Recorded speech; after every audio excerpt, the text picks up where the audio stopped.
Assalamu alaikum туғандар, урматтуу көрүүчүлөр. Бүгүн суббота күн, 9 декабрь. Ушу мал базарында бир отдельно бир чыгарыш кылып коелу. Ушул жерде байкебиздин бир жакшы аты бар экен, улагы Тамай дейт. Бою канча чыгып калат? 1.58. 1.58, а? Улагы жакшы деп атасыз. Улагы жакшы, а? Улагы жакшы, күлүк. Күлүк жылкы. Породасы кандай болуп калат? Карабайыр арлаш го дейм.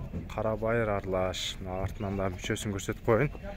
Азыр күн суук болгонго токуп келбептир, жөн эле жетилеп келиптир мал базарга. Баасын канча дедиңиз? 200 миң сом, а? 200 миң сом долларга описанияга жазып коем тугандар. Номериңиз +996, айта бериңиз. 709 71 50 73 тугандар. Жана чет жактан кайрыла бериңиздер. Если алып калсаңыздар, ушу Илим Жылкар деген профилде менин номериме жазсаңыздар, Тажикстан, Өзбекстан, Казакстанга мен доставка кылып берем. Аттын турган турпаты. Жашы канча эле? Жашы канча?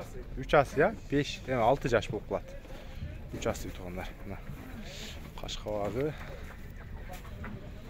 Тугандар. Алыстан нәрселерге көрсөтүп коеюн. Так, видеону ушумен жыйынтыктадым.